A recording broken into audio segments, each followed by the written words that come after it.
My family, like as in mine, has different opinions about COVID-19, and it's tearing us apart. Some of us wear masks everywhere we go, and some of us choose not to, right? And some of us take social distancing to the extreme, like we don't leave our house. And then some of us are okay with the 6 feet apart rule, and then some of us think it's silly and we just hug and shake hands and all the stuff. Um, but when it comes to making a decision for us to get together for like a family birthday or a holiday, like the 4th of July, for instance, or whatever, it's really tough because we all come into the situation with different mindsets. And it becomes this giant battle of who's right, what do we do? So I'm sure my family, Reggie, is not the only one dealing with this. Uh, No, it's not. I would imagine there are plenty of people struggling right now. What would you say is the first step for families who are dealing with this same issue? Well, given that more than likely the person listening to this is the one that is trying their best to keep their family from allowing this to tear them apart. Right? And we've been there, like we've had to deal with this ourselves.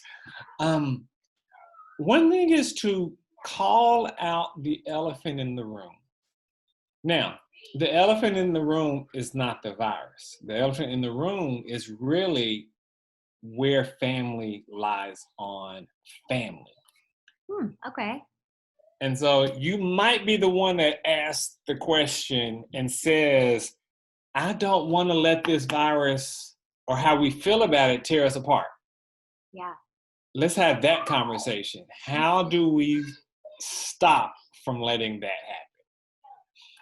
Like, and that kind of gets at least some of the focus on saying, putting the virus in the context of the family and not so much all these individuals and all the other issues that people are dealing with the virus, right? I mean, is it political? Is it health? Is it safety? Is it, whatever? Yeah.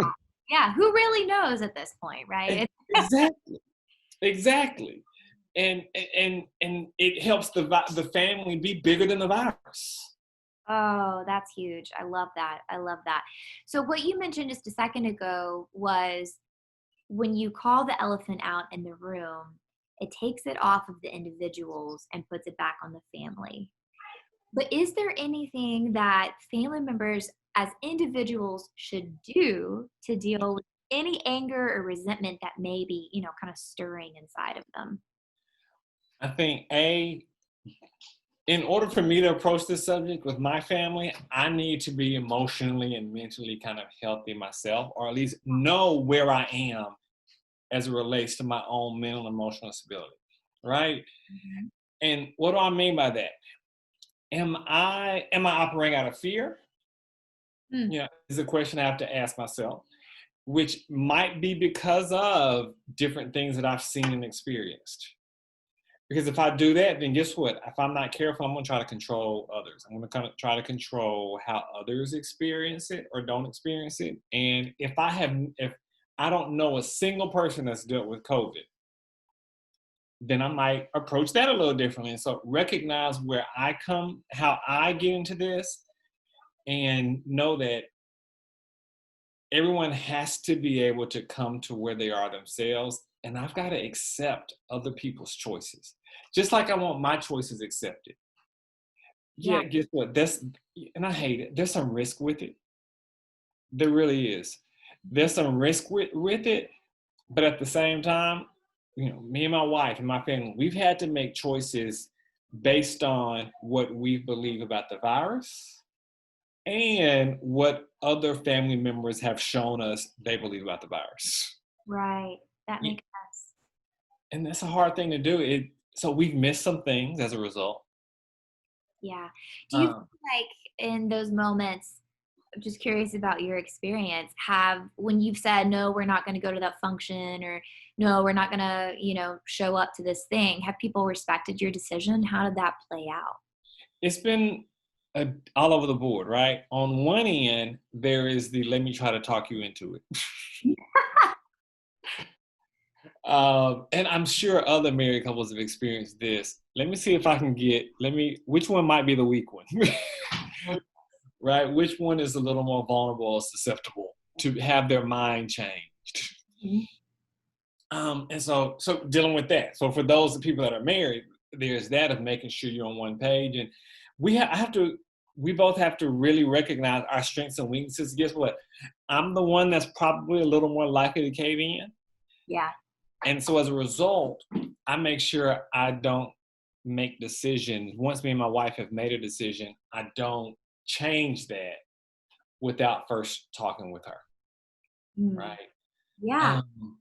Um, but the other part is why it's so important to be kind of emotionally and mentally healthy approaching it. If I'm looking to my family to validate who I am as a person, Mm. then I'm going to make decisions to feed into that Yeah. versus just kind of stepping back and having the thick skin and realizing that, you know, they're not in my shoes. Yeah. That's so true. That's so true. So a lot of it sounds like has to do with respect, asking for respect for yourself and then showing respect to others for where they are in the situation. Yes. It's, you know, we've all heard do unto others as you would have them do unto you, right? Like who hasn't heard that at some point in their lives? That's so true.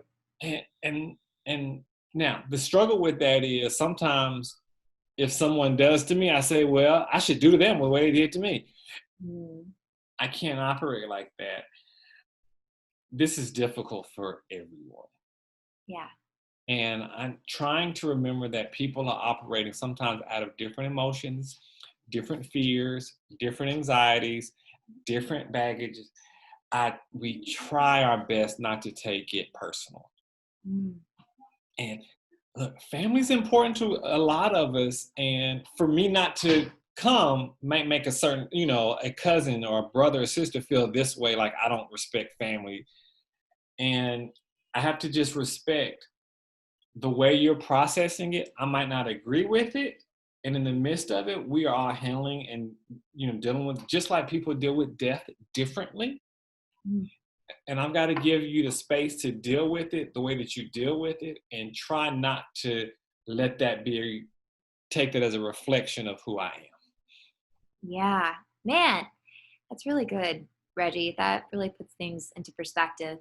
The last thought that I had, just kind of wrapping up this conversation, is this too shall pass. There's posters all over our city that say this too shall pass. And for families who are struggling with this right now, when COVID is over, because it will be eventually, who knows when, but it will be, right? So when it is past, you have to think about how you're treating each other now so that it doesn't affect your relationship in the future.